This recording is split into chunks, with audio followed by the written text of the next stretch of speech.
네, 반갑습니다. 오늘은 그 25회 공인중개사 민법 및 민사특별법 기출문제에 대해서 풀이를 하도록 하겠습니다. 이번 그 중개사 시험은 그 경향이 아주 기초적인 부분하고 그리고 판례하고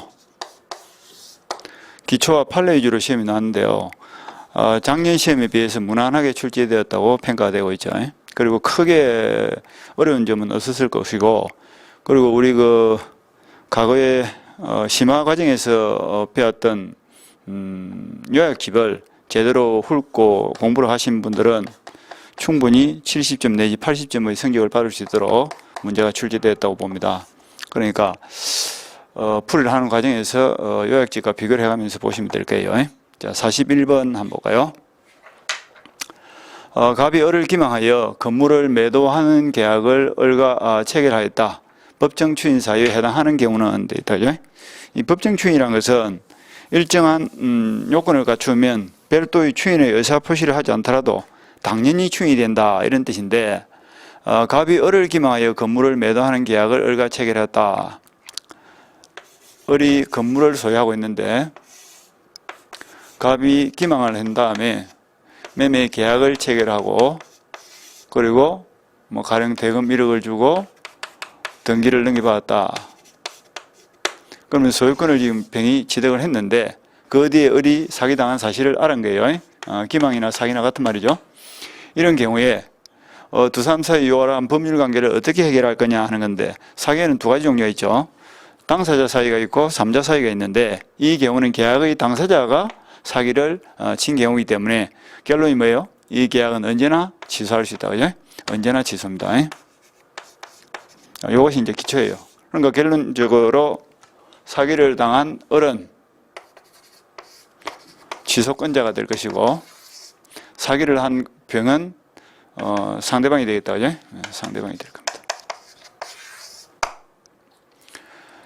그래서 건물을 매도하는 계약을 을과 체결하였다. 법정 추인 사유에 해당하는 경우는, 그러면 이제 법정 추인이 뭐냐 하는 건데, 법률에서 정한 일정한 요건을 갖추면 추인의 의사표시를 하지 않더라도 법정은 뭐예요? 당연히죠. 당연히 추인이 된다. 그래서 평소에 우리가 암기한 것이 매부구혼 상경 이렇게 암기했다. 그죠? 매부구혼 상경이 아니고 전담 강경 이치 이렇게 암기했죠. 그죠? 전담 강경 이치 이렇게 외웠고요. 그 다음에 앞에 4개 전부나 일부 이행이라든지 담보 제공이라든지 강제 집행이라든지 경계라든지, 요거는 취소권자가 하든 상대방이 하든 누가 하든 법정 추인이 되죠. 그런데 뒤에 있는 거 이행의 청구라든지 취소할 수 있는 법률행위로 취득한 권리의 전부나 일부의 양도, 이 경우는 취소권자가 하면 법정 추인이 되지만 상대방이 하면 법정 추인이 안 된다 하는 걸 이야기했다. 그죠? 그러니까 이 부분이 중요하다, 이런 뜻입니다.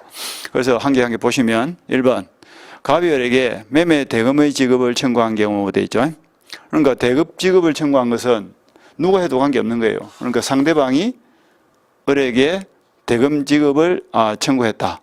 이 경우는 법정 추인 사유에 해당하는 경우는 되어 있죠. 그 경우는 안 되겠죠. 그죠? 그러니까 상대방이 청구를 하면 안 돼. 이행의 청구는 누가 한다? 취소권자가 했을 때만 법정 추인이 되지, 상대방 갑이 이행을 청구한 경우에는 법정 추인이 안 됩니다.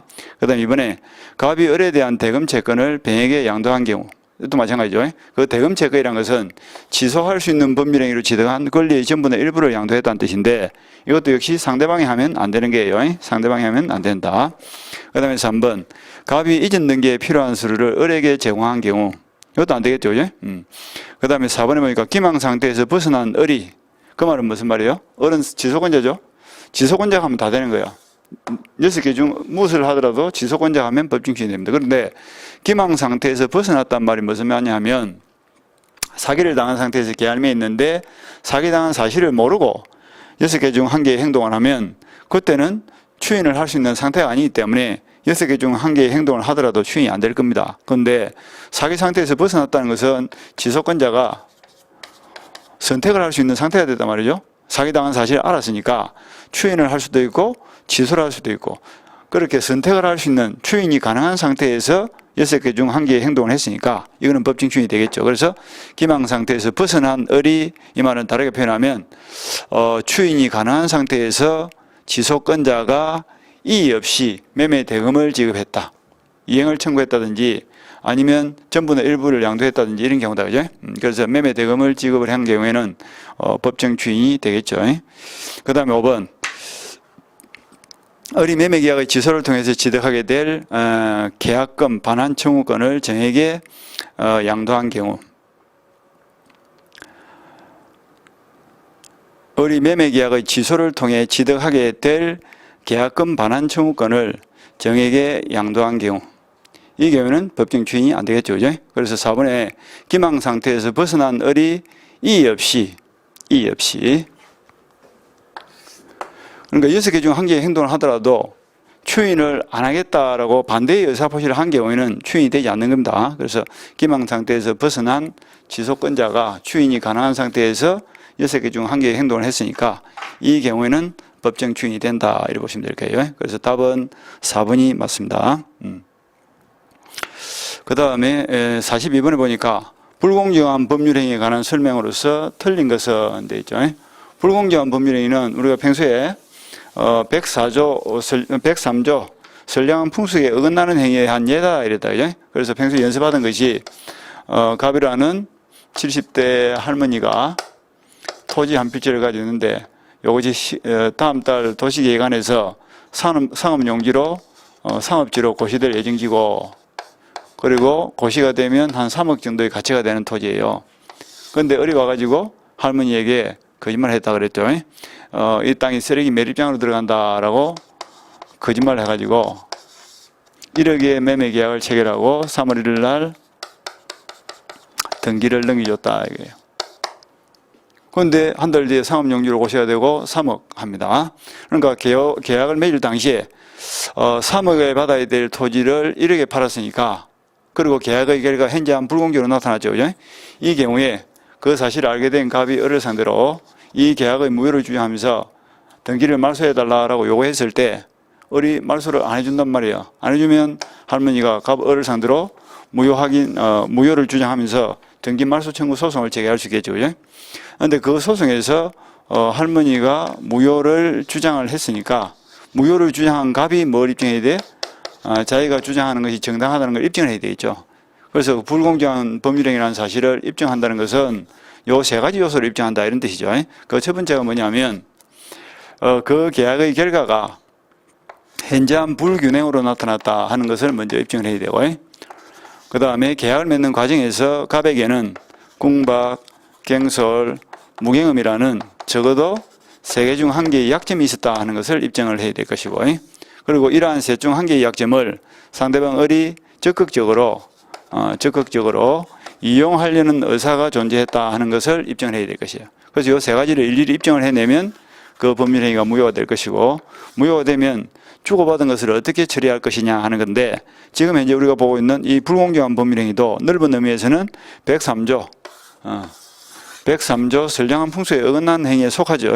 103조가 우리 애운 대로 뭐야? 궁사, 정윤이, 개인적 자유와 생존을 위협하는 행위는 뭐이다 이렇게 하죠. 그죠?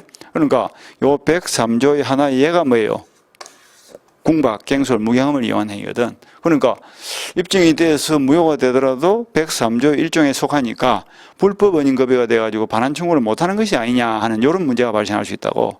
그런데 우리 746조 단서에 하면 불법의 원인이 일방에 맺는 때는 그러하지 아니하다 이래 되죠. 그 말이 무슨 말이냐면 지금 현재 이 사건에서도 어른 상대방을 기망해서 3억짜리를 1억에 샀으니까 이 사람은 불법이 있는 자고 갑은 불법이 없는 자죠. 그러니까 불법이 있는 자와 없는 자를 동일하게 취급할 수는 없다 이 말이죠. 그래서 불법이 있는 자는 반환을 청구할 수 없지만 불법이 없는 자는 반환을 청구할 수 있다는 것이 746조죠. 746조 단서입니다. 그래서 이 경우에서도 할머니가 입증을 세 가지를 무조건 해내면 일일이 해내면 무효가 인정이 되어서 상대방 어른 매매대금 1억의 반환을 청구할 수 없지만 할머니 갑은 등기를 말소하고 땅을 되돌려받을 수가 있다. 이렇게 보시면 되겠죠. 여기까지가 불공정한 법률행위죠. 이렇게 이제 기본적으로 보시고, 그 다음에 1번 지문을 보시면 공박은 심적 원인에 의한 것을 포함한다 되어 있는데, 여기서 이제 공박, 갱소를 무행할 때 공박은 일체의 모든 공박을 의미하죠. 정신적, 심리적, 육체적. 1번은 맞고요. 2번 불공정 법률행위에 관한 규정은 부담 없는 정려의 경우에도 적용된다 되어 있는데, 정려란 것은 일방적으로 주고 아무것도 안 받는 거죠. 공짜로 주는 것이 정려죠. 그러니까 요 균형을 따질 수가 있어 없어? 따질 수가 없죠. 그래서 여러분 우리가 불공정과 관련돼서 적용 범위가 문제가 되는데, 정려는 적용되지 않고 경매도 적용되지 않고 단독행위는 적용된다 이렇게 연습했다. 그죠? 그래서 정려의 경우는 주고받는 계약이 아니기 때문에 준 것과 받은 것 사이에 균형 여부를 따질 수가 없고, 따라서 첫 번째 요건 자체가 통과할 수 없기 때문에 불공정한 법률행위가 적용되지 않는다. 그래서 2번이 틀렸죠. 답은 2번이 되겠습니다. 그 다음에 불공정한 법률행위 외에도 무효행위 전환의 법리가 적용될 수 있다. 이거는 평소에 우리가 뭐 안양 재건축 조합 하면서 많이 봤던 거죠. 무효행위 전환. 그러니까 첫 번째 한 법률행위가 무효인데 그것을 전환을 해서 다른 행위로서는 효력을 주자, 뭐 이런 뜻이죠. 그래서 평소에 연습한 대로 뭐 갑이 산을 가지고 있는데 을이라는 재건축 조합에다가 시가가 한 1억 9천 정도 되는 산을 갖다가 9억에 팔았다 이랬다. 그죠? 그래서 나중에 을이 갑을 상대로 불공정 행위로서 요 9억짜리 매매 계약에 대해서 무효다라고 주장을 해오니까 갑이 9억짜리 계약이 무효라는 걸 내가 알았더라면 1억 9천이라도 팔았을 것이다 라고 주장을 했죠. 그러니까 우리 판례도 뭐야? 9억짜리 계약으로서는 무효이지만 1억 9천짜리 계약으로서는 효력을 주겠다는 게 우리 판례죠. 그러니까 무효행위라 할지라도 이걸 버리지 말고 1억 9천까지는 효력을 준다는 뜻은 9억 받은 것 중에서 1억 9천을 제한 나머지 돈은 돌려주라 이런 뜻이죠. 그래서 우리나라 판례는 불공정한 법률행위도 무효행위 전환은 적용합니다. 그 다음에 대리인에 의한 법률행위에서 무경험은 대리인을 기준으로 판단한다. 이거는 이것도 판례인데요. 공박, 갱솔, 무경험을 누구를 기준으로 판단할 거냐. 계약을 맺을 당시에 약점이 있냐 없냐의 문제인데, 공박은 본인을 기준으로 판단하고 갱솔, 무경험은 대리인을 기준으로 판단한다. 평소에 많이 봤던 판례죠. 그 다음에 5번 경매 절차에서 매각 대금이 시가보다 현저하게 저렴하더라도 불공정한 행위를 이유로 그 무효를 주장할 수는 없다. 이것도 당연한 거죠. 그죠? 그래서 이 불공정과 관련돼서 아까 말한 대로 뭐 정리는 주고받는 계약이 아니니까 적용될 수 없고, 경매는 누구의 약점을 이용해서 갱락을 받은 것도 아닐 뿐만 아니라 불공정한 법률행위는 법률 행위를 하는 과정에서 공정성이 없을 때 적용되는 조항이에요. 그런데 경매는 법률 행위를 통한 물권 변동이 아니고 법률의 규정에 의해서 물권이 변동되는 것이기 때문에 법률 행위를 통한 물권 변동에 적용되는 요 불공정한 법률 행위는 경매는 적용되지 않는다. 이런 측면에서 볼 수도 있겠죠. 그죠? 하여튼 경매는 적용이 되지 않습니다. 그래서 요 42번은 답이 2번이 되겠습니다. 그 다음에 43번에 보니까 갑이 자신의 부동산을 을에게 매도했는데 그 사실을 잘 아는 뱅이 갑의 배임행위에 적극가담, 적극가담이란 말이 가장 중요한 말이죠. 적극가담하여 그 부동산을 매수하여 소유권 이전 등기를 받은 경우에 관한 설명으로서 틀린 것은, 이거는 뭐 평소에 보던 이중매매 이야기죠. 많이 봤던 건데, 갑이라는 사람이 토지를 을에게 3월 1일 날 매매를 하고 대금은 1억으로 정하고 가령 5월 1일 날 이행을 하기로 했다 칩시다. 그러면 이제 갑은 계약을 맺으면 5월 1일 됐을 때 을에게 등기를 넘기게 될 의무가 생긴 거예요. 그럼에도 불구하고 4월 1일 날 제3자 병이 와가지고 1억 5천을 줄게라고 하니까 5천만 원을 더 받을 목적으로 다시 한 번 더 매매 계약을 체결하고, 그리고 돈을 받고 등기까지 넘겨줘버렸다. 이 경우에 이것을 제1매매라 하고 이걸 제2매매다라고 하는데, 제1매매는 누구를 해치는 계약이 아니기 때문에 당연히 효력이 있고요. 문제는 이거죠. 제2매매 계약의 효력을 줄 거냐 안 줄 거냐, 여기 지금 핵심인데, 우리나라는 계약 자유 원칙을 택하기 때문에 자신의 토지를 한 번을 팔든 두 번을 팔든 이거는 계약 자유 원칙상 자유롭게 계약을 체결할 수 있고요. 계약을 맺는 거는 아무 문제 될 거 없습니다. 그래서 매매 계약은 당연히 뭐야? 원칙적으로는 계약 자유 원칙상 유효가 되는 거예요. 유효가 된다. 그런데 예외적으로 어떨 때는 무효가 되느냐. 계약을 맺는 과정에서 제2매수인 병이 제1매매 사실을 알면서 적극적으로 가담을 했다. 이 적극 가담했다는 것은 단순히 알고 했다는 뜻이 아니죠. 그죠? 가는 경우 이제 부추겼다 뭐 이런 뜻인데 교사 방조를 통해서 가져갔다 뭐 이런 뜻도 되겠죠. 그 말은 무슨 말인가 하니까 4, 5일 날 매매하는 과정에서 병이 팔아라. 갑이 안 팔란다 하니까 병이 뭐랬어? 내가 5천만 원 더 줄 테니까 팔아라 했다든지 나중에 문제 생기면 내가 뒷감당을 할게 하고 부추겼다든지 그쯤 되면 갑은 어렵게 넘겨줄 땅을 병한테 팔아버린 것 자체가 행사상 배임죄가 되겠죠. 그런데 병이 단순히 알고 산 것만으로는 갑의 배임 행위에 가담한 걸로 볼 수 없기 때문에 유효다 이런 뜻입니다. 그래서 악의인 경우에도 유효입니다. 그런데 적극 가담을 하면 무효가 된다 이런 뜻이에요. 그럼 적극 가담을 했다는 것은 교사 방조를 통해서 갑의 배임 행위에 병도 가담을 했다 이런 뜻입니다. 가담을 했다는 것은 공범으로서 범죄 행위에 가담했다 이런 뜻입니다. 그래서 이 정범과 배임죄의 정범과 공범 사이에서 맺은 요 계약은 선량한 풍수에 어긋나기 때문에 무효가 된다 이런 논리입니다. 무효가 되어버리면 주고받은 것을 어떻게 할 거냐. 보다시피 103조에 어긋나는 행위 때문에 불법 은인급에 해당되고 따라서 갑과 병 사이에서는 반환 청구를 절대로 할 수 없습니다. 그렇지만 제1매수인을 보호하기 위해서 우리 판례는 논리에는 좀 어긋나지만 을에게는 무슨 권리를 준다? 직접 가서 말소등기를 청구할 수는 없지만 제1매수인 을이 매도인 갑을 대위하여 병의 등기를 말소하고 돌린 다음에 이전 등기를 받아갈 수 있는 거예요. 그 다음에 병으로부터 다시 제3자 정이 등기를 넘겨받았다면 정은 선의인 경우에 보호가 될 거냐. 이때는 선의라도 보호가 안 됩니다. 왜 보호가 안 되냐면 이 무효는 무슨 무효야? 절대적 무효이기 때문에 제1매수인은 갑을 대위해서 누구에게나 무효를 주장하고 등기를 말소를 청구할 수 있는 거예요. 그리고 말소하고 돌리고 말소하고 돌린 다음에 이전 등기를 받아갈 수 있다. 그래서 무효인 경우에 제1매수인을 보호하는 방법은 이거는 채권자 지속권이 아닙니다. 채권자 대의권을 행사해서 보호가 된다. 이러면 되겠다. 채권자 대의권을 행사해서 보호를 받을 수 있다. 그래서 1번에 보니까 갑병 사이 매매 계약은 무효이다. 맞는 말이죠.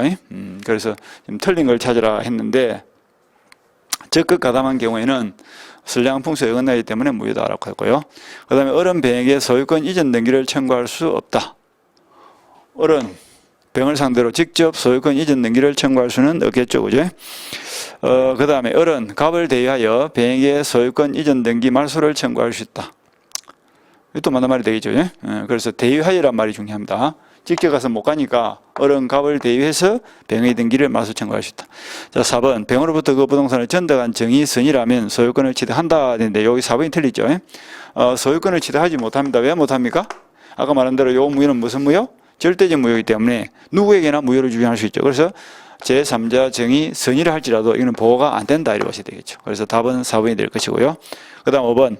어른, 갑병 사이의 매매 계약에 대하여 채권자 지속권을 행사할 수는 없다. 이 채권자 지속권이라는 것은 사회행위 지소소송에서 문제가 되는 건데 채권자 지속권에 대해서는 우리 민법 406조에서 규정하고 있고 우리 중개사 민법 중에서는 그 가장 대표적인 것이 108조예요. 108조 통정허위 표시가 가장 대표적인 사회행위인데 그 경우에 통정허위 표시로 인해서 피해를 보게 된 채권자가 채무자와 제3자 사이에 맺은 그 가정매매 계약을 취소하는 거. 여기 채권자 지속권이었죠. 그래서 이거는 통정허위 표시에서 문제되지 이중매매에서는 채권자 지속권의 문제는 발생할 수 없습니다. 맞는 말이죠. 그러니까 답은 4번입니다. 그렇게 보시면 될 것이고. 그 다음에 44번 비진이 표시에 관한 설명으로서 틀린 것은 비진이 표시라면 우리가 뭐 MBC라든지 이렇게 여러 가지를 봤죠. 그림 이야기도 했고 기본 사례가 많이 있었죠. 그래서 요 비진이 의사 표시는 그림이 이렇습니다. 평소에 우리가 그렸던 그림이 요거죠. 의사와 표시가 일치하지 않고 그러한 불일치를 표의자는 알고 있는데 상대방은 모르고 있다. 이 경우에 효력을 줄 거냐 안 줄 거냐. 일단은 효력을 준다 이랬죠. 일단은 유효인데 그 유효를 이제 하는 이유가 뭐냐면 상대방이 모르고 했기 때문에 거래 안전을 보호하기 위해서 일단은 표시된 대로 효력을 준다 이런 뜻입니다. 그런데 상대방도 표의자의 의사가 진위가 아니라는 사실을 알았거나 알 수 있다는 것이 입증이 되어버리면 증명이 되면 이때는 상대방을 보호해줄 이유가 없으니까 무효가 된다. 그래서 비진이 의사 표시는 원칙은 유효인데 상대방이 알았거나 알 수 있었을 경우에는 무효가 된다. 여기 이제 기본 이론이죠. 그래서 1번 질문을 보니까 대출 절차상 편의를 위하여 명의를 빌려준 자가 재무 부담의 의사를 가졌더라도 그 의사 표시는 비진이 표시이다. 이렇게 되어 있죠. 명의를 빌려준 자. 이건 평소에 우리가 봤던 무슨 판례예요? 사립학교 교직원 이야기죠. 그죠? 그런 게 판례가 이렇습니다. 갑이라는 사립학교 재단이 있고요. 의뢰라는 사립학교 재단의 교직원이 있는데 사립학교 재단에서 병이라는 은행에 돈을 빌리러 가니까 학교 재단법상 대출 한도를 초과해서 학교 재단 이름으로는 돈을 빌려줄 수가 없습니다. 하니까 재단 이사장이 교직원을 불렀죠. 당신 이름으로 돈 좀 빌려 씁시다. 교직원은 명의를 빌려주고 싶어? 싫죠. 싫지만 못 빌려준다 이러면 뭐라? 자신한테 큰 오한이 닥칠 것 같아. 그래서 싫지만 마음속으로 뭐라 결정했다? 빌려주기로 의사를 결정했고, 그리고 흔쾌히 뭐라? 빌려드리겠습니다라고 표시를 해서 은행으로부터 을 명의로 대출을 받은 거예요. 을 명의로 대출을 받은 다음에 그 돈을 누가 사용했다? 갑이 사용했단 말이죠. 근데 나중에 갑이 돈을 못 갚은 거예요. 그럴 경우에 을은 책임을 져야 되느냐? 이에 대해서 우리 판례는 싫지만 의사를 빌려주기로 결정을 했고, 결정된 대로 표시했다면 의사와 표시가 일치되고, 따라서 이거는 진위에 따른 행위이기 때문에 상대방 병이 알았건 몰랐건 관계없이 요 명의로 인한 대출 약정은 언제나 뭐다? 유효다. 유효이기 때문에 명의자가 책임을 지는 것이 옳다는 것이 우리 판례죠. 그런데 타인의 명의로 돈을 빌려선 이 사건에 있어서 책임을 지지 않는 경우도 있었죠. 그 경우는 어떤 경우예요? 상대방의 양해하에 타인 명의로 대출을 받았다. 이런 말이 나오면, 양이란 말이 나오면 그때는 통지허위법이기 때문에 무효되죠. 근데 그런 양이란 말이 없으면 요거는 진이기 때문에 유효다라고 했다. 그죠? 그래서 재무 부담의 의사를 가졌다면 요거는 비진이 의사표시이다. 틀렸죠? 진입니다. 비진이 의사표시가 아니고 요거는 진이로 봅니다. 그래서 요거는 1번이 답이 되겠죠. 1번이 틀렸고. 그 다음에 이번에 뭐 비진이 의사표시에 관한 규정은 상대방 있는 단독행위는 당연히 적용되고, 상대방 없는 단독행위도 본문은 적용이 되는데 1항 단서가 적용되지 않는다. 107조랑 단서가 상대방이 알았거나 알 수 있었을 경우에는 무효로 한다는 뜻인데, 상대방이 없는 단독의 경우는 그러한 현상이 발생할 수 없기 때문에 적용이 되지 않고, 따라서 무효가 될 수 없으니까 상대방 없는 단독에는 언제나 유효가 된다. 이렇게 연습했죠. 그 다음에 3번, 매매 계약에서 비진이 표시는 상대방이 선의이며 가실이 없는 경우에 하나여 유효다. 상대방이 선의이며 가실이 없단 말이 몰랐고 모르는데 가실이 없다. 그러니까 반대로 해석하면 알았거나 알 수 있었을 때는 무효가 된다를 반대로 해석하면 몰랐고 모르는데 가실이 없으면 유효다. 이런 뜻이 되겠죠. 사직의 의사 없는 사기업의 근로자가 사용자의 지시로 어쩔 수 없이 일괄 사직서를 제출하는 행태의 의사표시는 비진이 표시다. 이거는 이런 뜻이죠. 근로자는 그만둘 생각이 없는 거예요. 그런데 사용자가 퇴직금 중간정산을 위해서 사직서를 내라 하니까 사직서를 냈죠. 그러니까 사직서를 내게 된 그 경위를 따지보면 근로자는 그만둘 생각이 없는데 그만두겠습니다라고 의사표시를 했고, 그러한 사실을 근로자만 알고 있는 것이 아니라 사장도 알고 있죠. 사중지가 내라고 했으니까. 그러니까 둘 다 알고 있으니까 이건 뭐가 된다? 처음부터 무효가 돼. 비진의 의사표시로서 처음부터 무효가 된다. 그래서 비진의 의사표시다. 이런 맞는 말이죠. 그 다음에 5번, 상대방이 표의자의 진이 아님을 알았다는 것은 무효를 주장하는 자가 증명한다. 그래서 나중에 이제 아까 사직서 같은 경우에도 사장이 회사 놓지 마라. 사직서를 제출해서 놓지 마라. 그러면 억울하게 된 근로자는 어떻게 소송을 제기해서 사장이 시켰다. 내지는 사장이 내가 그만둘 생각이 없다는 사실을 알고 사직서를 받았다 하는 것을 무효를 주장하는 근로자가 스스로 입증을 해야 된다. 이런 뜻이죠. 그렇게 보시면 되고. 그래서 44번은 답이 1번이 되겠습니다. 그 다음에 45번, 대리에 관한 설명으로서 틀린 것은 1번, 대리인이 파산 선고를 받아도 거의 대리권은 소멸하지 않는다 되어 있는데, 대리권 소멸 사유 중에서 공통적 소멸 사유가 있었죠. 그걸 우리가 외운 대로 어떻게? 사성파 이렇게 하다 그죠? 이 사가 뭐냐면 사망인데, 이 사망은 본인이 사망해도 대리권 소멸이 되고 대리인이 사망해도 소멸이 되죠. 그죠? 그 다음에 성은 뭐냐면 피성년 후견 개시 선고를 받았고 파산 선고를 받았는데, 이 두 가지는 본인은 관계없고 대리인의 경우에만 소멸 사유가 됩니다. 그러니까 사망은 본인이 사망하든 대리인이 사망하든 대리권을 소멸할 것이고, 그 다음에 성년 후견 개시 선고와 파산 선고는 본인하고는 관계없고 대리인이 성년 후견 개시 선고 내지 파산 선고를 받으면 즉시 대리권을 소멸하죠. 그래서 대리인이 파산 선고를 받으면 대리권을 소멸하지 않는다. 틀렸죠. 45번도 1번이 바로 틀렸죠. 1번이 답입니다. 그 다음에 대리인이 수인인 때에는 뭐가 원칙이에요? 각자 대리 원칙이죠. 각자가 본인을 대리한다. 그런데 각자 대리를 인정하니까 본인한테 피해를 준다, 그죠? 그래서 제한을 붙인 것이 뭐예요? 공동대리죠.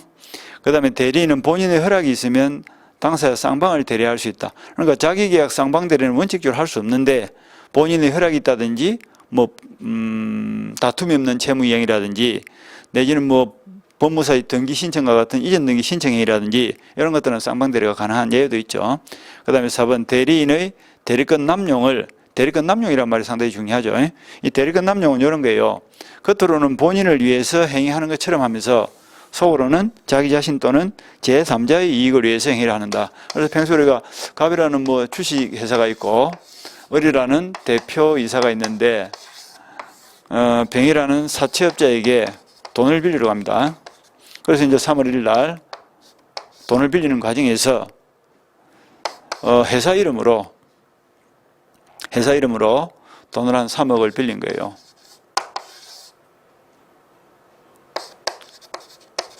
근데 그 돈을 행식은 회사의 운영자금으로 사용하기 위해서 빌리면서 속으로는 대리인 자신 또는 제3자를 위해서 돈을 빌렸다. 그러니까 그 돈을 빌려서 자기 자신이 개인 용도로 사용한다든지 제3자에게 뭐 다시 또 빌려주기 위해서 돈을 빌렸다든지 이런 경우입니다. 그러니까 요거는 그림을 다른 각도에서 그려보면 속과 끝이 다른 행위다. 속으로는 자기 자신을 위해서 행위하면서 겉으로는 본인을 위한 것처럼 행위를 하고 있죠. 갑을 위한 것처럼 하면서 속으로는 자기 자신을 위해서 돈을 빌리는 거예요. 그래서 의사 표시가 일치하지 않는 걸 알겠다. 그죠? 그러한 사실을 을 자신은 알고 있지만 상대방 병은 모르고 빌려준 거예요. 그럼 요거는 뭐야? 유효이기 때문에 요 대출금 3억에 대해서 누가 책임져야 돼? 변제날짜가 되면 명의자인 갑이 책임을 지는 것이 원칙입니다. 그런데 책임지기 싫죠. 그럼 갑이 나서서 어떻게 해야 될까? 입증을 해야 돼. 무엇을? 3월 1일 대출을 할 당시에 대표이사가 개인 용도로 사용하기 위해서 돈을 빌린다는 것을 상대방 병도 알았다. 또는 알 수 있다는 것을 본인이 입증을 해내면 그때는 뭐가 될까? 그 대출 약정 자체가 무효가 되기 때문에 그때는 차용증이 무효가 되기 때문에 본인은 책임을 면한다. 이런 논리죠. 그래서 대리권 남용도 그림 자체가 비진이 의사표시하고 내용이 똑같습니다. 그래서 비진이 의사표시에 관한 규정을 유추중해서 우리 판례가 본인을 보호할 목적으로 인정하는 제도가 대리권 남용 제도죠. 이거는 민법상 명문 규정은 없습니다. 그렇지만 상대방이 알았거나 알 수 있을 경우에는 본인에게는 효력이 없다. 무효가 된다는 뜻이죠. 그 다음에 5번 매매 계약을 체결할 대리권을 수여받은 대리인은 특별한 사정이 없는 한 중도금과 잔금을 수령할 권한이 있다. 이거는 이제 대리권 권한 범위에 대한 건데 우리 판례는 계약 체결 대리권을 가진 자는 단순히 계약만 체결하는 것이 아니라 계약을 체결하는 과정에서 상대방으로부터 뭐 중도금을 받는다든지 계약금을 받는다든지 이런 권한까지도 포함되어 있는 것으로 인정을 합니다. 이 정도 보시고 그러니까 이거는 틀린 걸 찾으려 했으니까 이름이 틀리죠. 사성파 외워가지고 그대로 쓰는 문제입니다. 그 다음에 46번 착오로 인한 의사표시에 관한 설명으로서 틀린 것은 상대방이 착오자의 진위에 동의하더라도 착오자는 의사표시를 취소할 수 있다 되는데 이것이 조금 잘못된 것 같죠. 그죠? 46번은 동의하더라도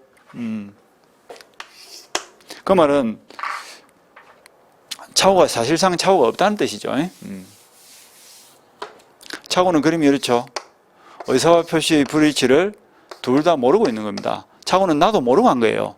그러니까 이건 나쁘다고 볼 수 없고 언제나 이거는 뭐야 취소할 수 있는 것이 원칙인데 중요 부분이 착오로 인정되고 중대한 과실이 없으면 취소가 되는 것이 원칙인데 상대방이 착오자의 진위에 동의했다는 것은 두 사람 사이에 착오 사실을 뒤에 알고 나서 뒤에 표의자도 착오 사실을 알아버렸고 상대방도 착오 사실을 알아버리면 두 사람 사이에 매매 계약이 제대로 체결된 것으로 인정이 되어버리기 때문에 더 이상 취소를 못한다 이런 논리입니다. 이 판례의 내용은. 그래서 상대방이 착오자의 진위에 동의하더라도 이 말은 이런 거예요. 그러니까 예를 들면 이런 겁니다. 갑이라는 사람이 토지를 을에게 팔고 그 다음에 을은 그 토지를 사서 공장을 지을 생각이었는데 5월 1일 날 등기를 넘겨받고 나서 보니까 그 다음에 공장을 지을 수 없는 것으로 밝혀졌다.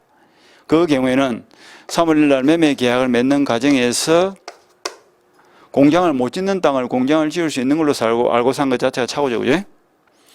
그리고 뭐 사거리 각지에 있는 좋은 땅인 줄 알고 샀는데 사고 나서 보니까 뭐 한동 안쪽에 있는 땅이라든지 이런 것들이 전부 다 착오예요. 그런데 착오자의 진위에 동의했다는 것은 착오자가, 이 어리 착오자죠.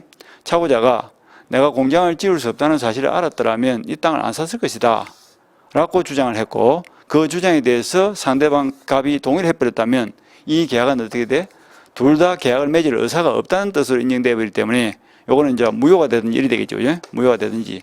아니면 착오자가 내가 이 착오가 있더라도 이 땅을 샀을 것이다 라고 주장을 하는데 그에 대해서도 상대방이 동의를 했다면 이렇게 동의를 하든 이렇게 동의를 하든 동의를 했다는 것은 둘 다 합의가 됐다는 뜻이에요. 합의가 됐다는 뜻은 무효를 하기로 합의를 했건 유효를 하기로 합의했건 합의가 되어버리면 이거는 계약이 확정적으로 유효가 되든 무효가 되든 확정이 되기 때문에 지속 가능은 할 수 없겠죠. 그죠? 지속 가능이라는 것은 어떻게 될지 모르지만 일단은 불안전한 상태를 깨겠다. 이게 지소의 뜻이니까. 그래서 상대방이 착오자의 진위에 동의를 해버리면 두 사람 사이에 의사표시가 일치되어 버리기 때문에 이때는 의사표시 불일치가 있을 수가 없고 따라서 지소도 못한다. 이런 논리입니다. 그래서 1번이 틀리고요. 그 다음에 2번 법률에 관한 착오. 이거는 뭐 평소에 우리가 세금에 대해서 많이 봤다. 그죠? 갑이 토지를 팔고 을이 그 땅을 사는 과정에서 양도소득세를 어떻게 할 거냐. 여기 지금 문제가 된 판례죠. 가령 예를 들면 갑이 토지를 을에게 3월 1일 날 매매하기로 계약을 맺습니다. 그리고 5월 1일 날 이행을 하기로 하는데 계약을 맺는 과정에서 매매 대금을 1억으로 정합니다. 그런데 매도인이 하는 말이 매매 대금 1억을 받아봐야 내가 양도소득세 4천만 원 내고 나면 남는 것이 없으니까 이 양도소득세를 매수인 네가 부담해라 이래 된 거야. 그러니까 매수인이 뭐랬더라? 내가 양도소득세를 안 내는 법을 가르쳐줄게. 그래서 이행 날짜가 됐을 때 내가 대금 1억을 줄 테니까 토지에 대한 등기는 내가 운영하고 있는 주식회사 A 명의로 등기를 넘겨주되 그 등기 원인을 출자 형식으로 해달라 이래 된 거예요. 그러면서 이야기하는 것이 양도소득세라는 것은 부동산을 양도하는 과정에서 소득이 발생했을 때 부과되는 세금이니까 현물 출자는 양도가 아니고 투자이기 때문에 세금이 부과가 안 될 거다 이렇게 이야기를 한 거죠. 그래서 이제 갑이 그 사실을 믿고 1억을 받고 등기를 넘겼는데 양도소득세가 부과가 됐다. 둘 다 뭘 한 거예요? 양도소득세가 부과가 될 건데도 안 될 거로 생각하고 계약을 맺은 거죠. 이런 것들도 착오인데 뭘 착오했죠? 세법을 착오한 거죠. 이런 것을 법률의 착오다라고 하고, 그리고 갑이나 을이나 그러한 사실을 알았더라면 이런 행태의 계약은 맺었다 안 맺었다 안 맺겠죠. 안 맺을 정도로 세금이 부과되고 안 부과되고는 중요한 사실이기 때문에 이것도 뭐야? 취소할 수 있다. 이게 이제 법률에 의한 착오죠. 그래서 법률의 착오도 중요 부분에 관한 착오에 해당될 수 있고 취소가 가능하다. 그 다음에 3번도 뭐 유명한 판례죠.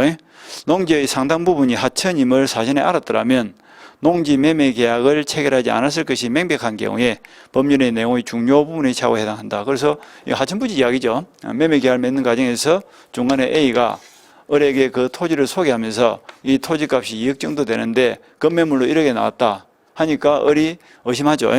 하자가 있는 거 아니냐. A가 말하기를 그 토지가 한 1300평 정도 되는데 그 중에서 한 60평 정도가 하천부지로서 못 쓰는 땅이고 나머지는 관계없다. 그래서 깨끗한 땅인 줄 알고 샀는데 현장에 가서 보니까 토지 한 절반 정도인 600평 정도가 하천부지로서 못 쓰는 땅이에요. 그럴 줄 알았으면 샀다 안 샀다? 안 샀겠죠. 그럴 줄 알았으면 안 했다가 무슨 말이야. 그 계약에서 그 내용은 중요하다. 600평 정도 같으면 안 했단 말이죠. 중요 부분이 착오에 해당되기 때문에 이것도 취소가 가능하다. 그 다음에 당사자가 합의한 매매 목적물의 지분에 관하여 착오를 일으켜서 계약서에 목적물의 지분을 잘못 표시한 경우 그 계약은 취소할 수 없다. 이렇게 됐는데 이거는 이제 당사자가 합의를 했습니다. 오포신무효 원칙이죠. 수등동 이야기죠. 그러니까 갑과 을이 갑이 토지를 두 필지를 가 있죠. X 토지와 Y 토지를 가 있는데 X 토지를 사고 팔기로 합의를 봤는데 계약서에는 Y 토지를 잘못 표시를 해버린 거예요. 이 경우에는 이걸 착오로 볼 거냐 하는 건데 이건 착오가 아니죠. X 토지에 대해서 사고 팔기로 합의를 봤다는 것은 의사와 표시가 일치됐다는 뜻이에요. 일치됐기 때문에 이 계약에는 아무 하자가 없고 따라서 X 토지 매매 계약은 그대로 유효하게 체결이 되고 Y 토지의 계약서, Y 토지 등기는 무효가 된다 하는 것이 우리 판례죠. 오포신무효 원칙이죠. 자연적 해석 이야기입니다. 따라서 취소할 수 없다. 맞는 말이고요. 토지 소유자가 공무원의 법령 오해에 따른 설명으로 착오에 빠져서 그 토지를 국가에 정리한 경우, 평소 우리가 보던 대로 이거는 뭐예요? 공원 휴게소 이야기죠. 예? 그래서 공무원이 잘못 가르쳐가지고 기부 체납을 안 해야 될 땅을까지도 기부 체납해버렸다. 이 경우에는 취소할 수 있다는 건데, 이건 유발된 동기 착오에서 많이 봤던 판례죠. 공무원이 잘못으로 착오에 빠져가지고 한 경우에는 표시 여부를 불문하고, 이거는 동기 착오 중에서도 유발된 동기 착오고 언제나 취소할 수 있다는 게 우리 판례였습니다. 그 다음에 47번 반사회적 법률행위로서 무효가 아닌 것은 돼 있는데요. 요거는 이제 판례가 103조에 해당이 되느냐 안 되느냐 여기에 대한 이야기죠. 가도에게 중한 위약벌 약정, 이거는 뭐 불공정 행위로서 무효가 되겠죠. 그 다음에 도박 자금의 제공할 목적으로 금전을 제공했다. 이거는 뭐야? 동기 불법이죠. 따라서 무효가 될 것이고, 소송에서 정언을 조건으로 통상 용인되는 수준을 넘는 대가를 받게 됐다. 용인되는 수준을 넘지 않으면 유효죠. 그런데 넘는 대가를 받기로 하면 이거는 무효가 됩니다. 그 다음에 공무원의 직무행위에 관하여 부정한 청탁의 대가로서 금전을 지급하기로 한 약정, 이것도 무효죠. 그 다음에 강제집행, 부동산에 대한 평소에 연습한 대로 뭐야? 강제집행을 면하는 목적으로 하는 말이 들어가면 언제나 뭐라?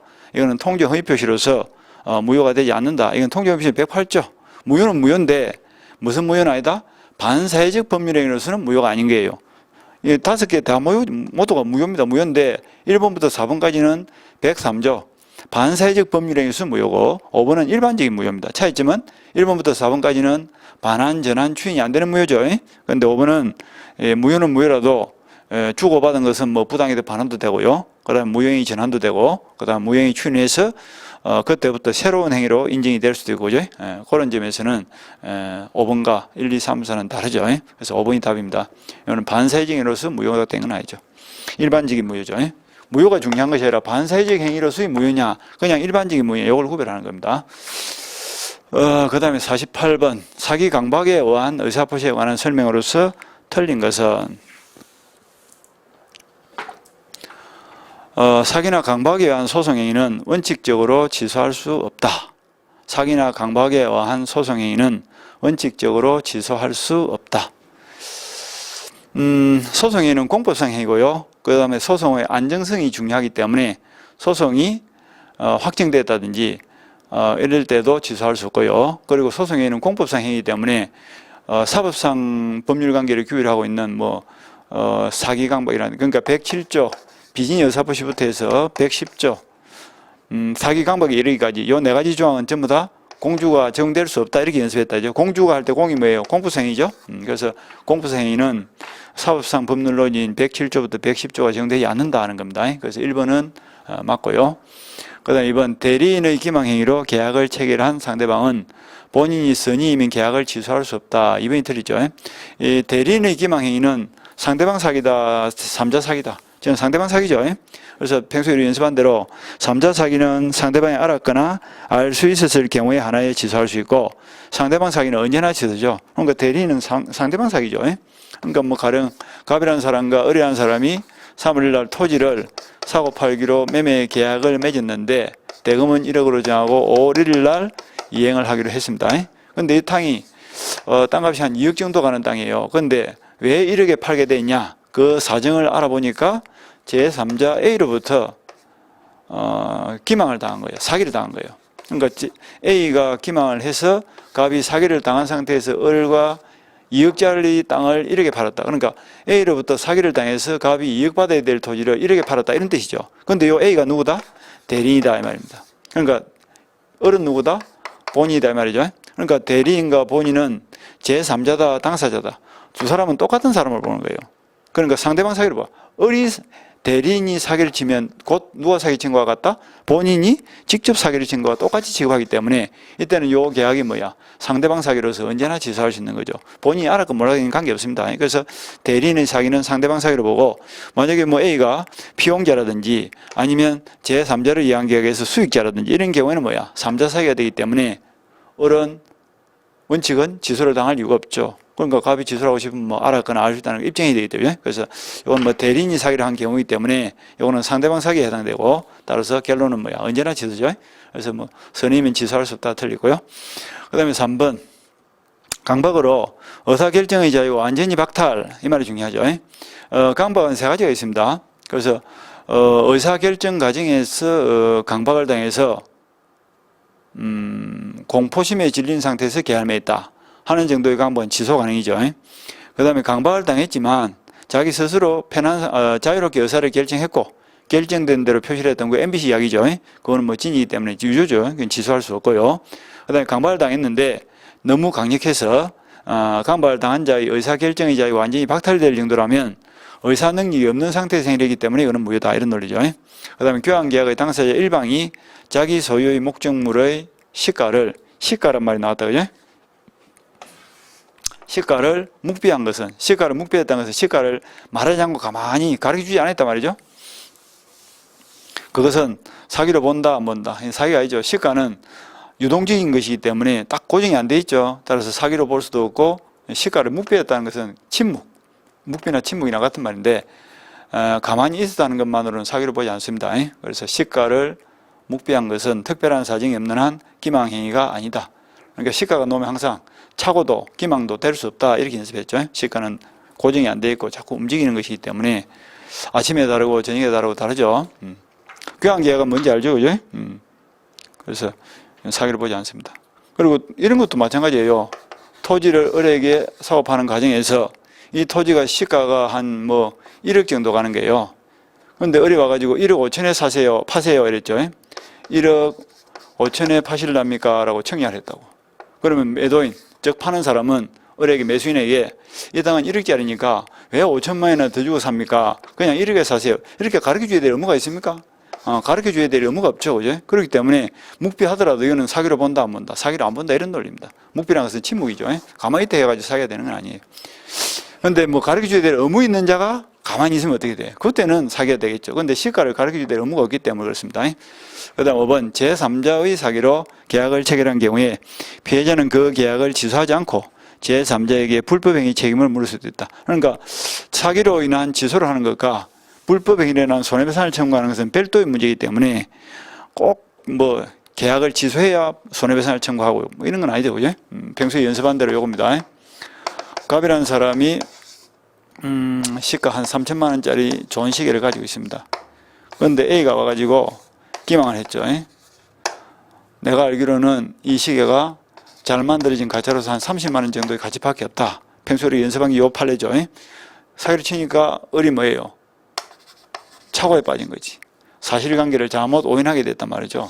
그 상태에서 을과 3월 1일 날 을이 와서 100만 원 줄 테니까 팔아라. 그래서 100만 원에 매매 계약을 체결하고 그래서 100만 원 받고 시계를 넘겨줬습니다. 이 사기가 무슨 사기예요? 3자 사기죠. A가 을의 대리인이 아니죠. 그러니까 3자 사기예요. 그런데 5월 1일 날 갑이 그 사실을 이제 알은 거예요. 그런데 을은 잘못한 게 있어 없어? A가 사기치고 갑은 사기를 당한 상태에서 을과 계약을 맺으니까 상대방 을은 잘못한 것이 없습니다. 따라서 상대방 을을 보호를 해야 되기 때문에 갑은 원칙적으로는 요 계약을 취소할 수 없는 거예요. 그럼 취소를 하고 싶으면 어떻게? 갑이 나서서 입증을 해야 돼. 뭘 입증해야 됩니까? 을이 계약을 맺을 당시에 내가 3천만 원짜리 시계를 30만 원으로 잘못 알고 있다는 것을 상대방 을이 알았다. 알 수 있다는 것을 취소를 하려는 자가 입증을 해야 돼. 입증을 해내면 이 계약을 취소할 수 있죠. 그죠? 취소를 하면 이제 어떻게 돼? 100만 원 떨어져 버리고 3천만 원짜리 시계를 되받으면 되겠죠. 그런데 계약을 취소하고 시계를 되돌려 받는 것과 그 다음에 갑은 3천만 원짜리 시계를 100만 원밖에 못 받았으니까 얼마의 손해가 발생했습니까? 2,900만 원의 손해가 발생했죠. 누구 때문에? A 때문에. 기망을 한 거는 적법, 불법. 불법이죠. 그러니까 제3자 A의 불법을 통해서 2,900만 원 손해가 발생한 부분에 대해서 배상을 청구하는 것은 갑과 A 사이 문제고 착오를 이유로 사기를 이유로 취소를 하고 부당이득 반환을 받아오는 것은 갑과 을 사이 문제이기 때문에 이 두 가지 문제는 별도의 문제입니다. 따라서 두 개는 동시에 발생할 수 있고요. 그리고 취소를 하지 않더라도 갑은 A를 상대로 2,900에 대해서 손해배상을 청구할 수도 있고 취소를 하더라도 또 손해배상을 청구하고 또 부당이득 반환 청구를 안 할 수도 있고 이렇게 선택적으로 주장할 수 있죠. 그래서 손해배상을 청구할 때 꼭 두 사람 사이 매매 계약을 취소해야 될 법은 없습니다. 그래서 불법행위 책임을 물을 수 있다. 취소하지 않고도. 그 다음에 49번 대리권 없는 을이 갑의 이름으로 갑의 부동산을 B에게 매도하여 소유권 이전 등기를 해주었다. 이거는 평소에 우리가 많이 보던 대로 해비의 무건들의 이야기죠. 평소에 맨날 그린 것이 요거다. 예? 갑이라는 아버지 토지를 을이라는 아들이 제3자 병에게 3월 1일 날 아버지 이름으로 매매 계약을 체결하고 시가 1억짜리 토지를 6천만 원 받고 도망가 버렸다. 그런데 정작 을이 아버지 이름으로 매매 계약을 체결했는데 대리권은 없더라 이거죠. 그러니까 대리권이 없는 자가 대리권이 있는 것처럼 본인 이름을 해명해서 대리행위를 했다면 이 대리행위를 뭐라고 표현합니까? 무권대리다 이렇게 표현하다. 그죠? 이 경우에 갑을병 3자 사이에 어떠한 법률 문제가 발생할 수 있느냐? 병에게는 어떤 권리가 있습니까? 최고를 할 수도 있고 또 철회를 할 수도 있고. 자, 갑에게는 추인권도 있고 그 다음에 추인을 거절할 수 있는 권리도 있다. 그죠? 추인권도 있고 추인을 거절할 수 있는 권리도 있고. 을에게는 때에 따라서는 책임을 져야 되고 때에 따라서는 면책이 되기도 한다 이랬거든. 그래서 요 6개를 우리가 1년 동안 계속 배워왔죠. 그죠? 요 6개를 보시면 돼요. 그래서 1번에 보니까 틀린 것은 갑병 사이의 매매 계약은 무효이다. 맞는 말이죠. 갑과 병 사이의 요 매매 계약은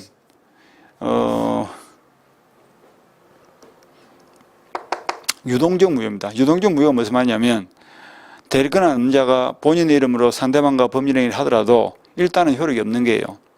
그런데 추후에라도 본인이 추인을 해주면 어떻게 돼요? 소급해서 유효가 될 수 있죠. 그러니까 3월 1일 날 계약을 맺고 4월 1일 날 아버지가 본인이 추인을 하면 소급해서 유효가 될 수도 있고 추인을 거절해버리면 확정적으로 무효가 될 수 있다면 3월 1일부터 4월 1일 추인 여부가 확정되기 전까지 이 한 달 동안은 뭐라?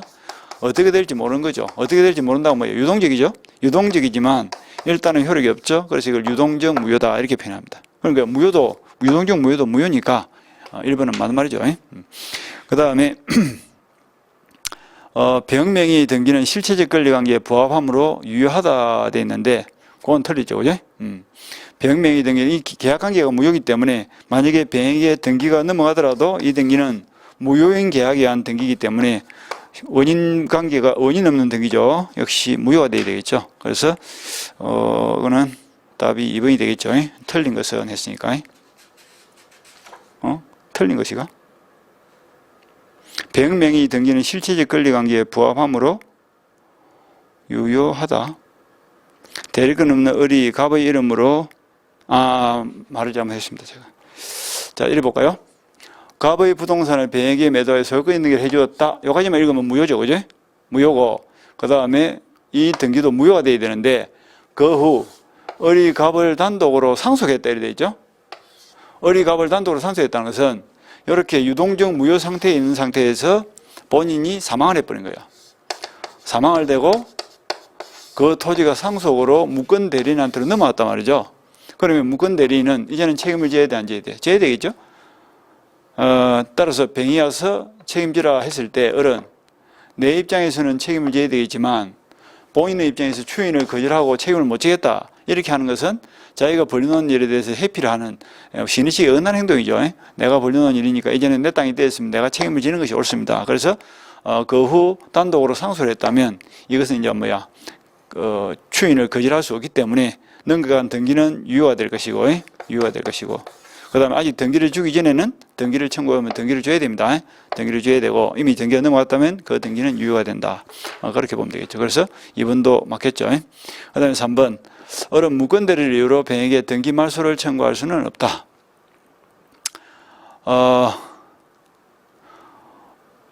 을은 소유자가 아니죠. 등기 말소를 청구할 수는 없다. 그 다음에 을은 무권대리를 이유로 병에게 그 부동산의 점유로 인한 부당이득 반환을 청구할 수 있다 돼 있는데 4번이 틀리죠. 이렇게 해서 이제 등기를 넘겨주더라도 이 등기에 대한 실질적인 소유자는 이제 갑이기 때문에 등기 말소는 누가 청구한다? 실제 소유자 갑이 등기 말소를 청구하고 갑이 병을 상대로 등기를 말소하고 내한테 넘겨달라 이렇게 해야지 무권 대리인 을은 아무런 권한이 없는 자이기 때문에 등기 말소를 청구할 수 있는 권한도 없고 또 부당이득 반환 청구를 할 수도 없겠죠. 그러니까 이 4번이 틀렸다. 그죠? 그 다음 5번 만약 병이 그 부동산을 정에게 매도하고 소유권 이전 등기를 해준 경우에는 을은 정에 대하여 등기 말소를 청구할 수 없다. 이것도 틀리죠. 이건 맞죠. 만약 병이 그 부동산을 정에게 매도하여 소유권 있는기를 해준 경우에 을은 정에 대해서는 등기 말소를 청구할 수 없다. 정에게 넘겨줘 버렸다. 그런데 지금 문제상으로는 을이 지금 상속을 받은 상태죠. 따라서 내 것이 됐으니까 내가 책임을 져야 되고, 병을 상대로 해서도 등기 말소를 청구할 수 없고, 정을 상대로 해서도 등기 말소를 청구할 수 없습니다.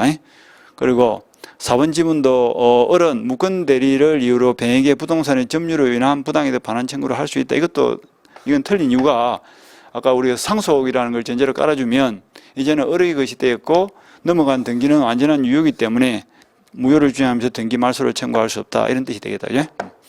그래서 하여튼 답은 4번입니다. 그래서 을은 무권 대리를 이유로 병에게 그 부동산의 점유로 인한 부당이득 반환을 청구할 수 있다가 틀리죠. 그리고 이미 상속을 받아서 내 것이 됐으니까 이제는 넘어간 등기는 유효가 될 것이고, 그리고 병을 상대로 무효를 주장하면서 등기 말소를 청구할 수도 없고, 그리고 등기에 대해서 부당이득 반환을 청구할 수도 없고. 그 다음에 50번 추인하여도 효력이 생기지 않는 무효인 법률행위를 모두 고른 것은, 추인하여도 효력이 생기지 않는 무효, 이게 무슨 무효냐 하면 선량한 풍속에 어긋난 무효예요. 아까 우리가 일반적인 무효는 추인하면 어떻게 돼요? 그때부터 새로운 행위로서는 효력을 주죠. 그런데 선량한 풍속에 어긋난 무효는 뭐야? 반환도 전환도 추인이 안 된다, 추인도 안 된다 그랬죠? 그것을 찾으면 되겠죠. 그래서 불공정한 법률행위는 선량한 풍속에 어긋나는 속해죠. 공사 정윤이의 개인적 자유와 생존을 위해 반행위는 무효다. 그 중에 한 개 속합니다. 그 다음 무권 대리인의 법률행위는 유동적 무효인데, 이거는 선량한 풍속에 어긋나는 무효는 아니죠. 그 다음에 불법 조건이 붙은 법률행위, 이거는 뭐 평소에 우리가 첩 계약의 해제 종료를 해제 조건으로 해서 정리를 한다든지, 이런 것들은 첩 계약 자체가 뭐야? 불법 조건이죠. 그런 것을 조건으로 해서 정리 계약을 맺었다면 그 행위는 조건만 무효가 되는 것이라 법률행위 전체가 무효가 되고, 이거는 선량한 풍속에 어긋나는 무효로서 불법의 인급이니까 반환 청구를 못하고, 그 다음에 추인도 안 된다 이랬다, 그죠? 그래서 기업과 띠것이 돼. 통지영입부시 무효는 일반적인 무효죠. 이거는 아닙니다. 그래서 기업과 띠것, 2번이 답이 되겠죠. 이런 문제는 쉽죠, 그죠? 그대로 갖다 외우면 되는 거예요. 공사 정리를 외워가지고. 그 정도 보시고, 그 다음에 잠시 쉬었다가 51번부터 합시다.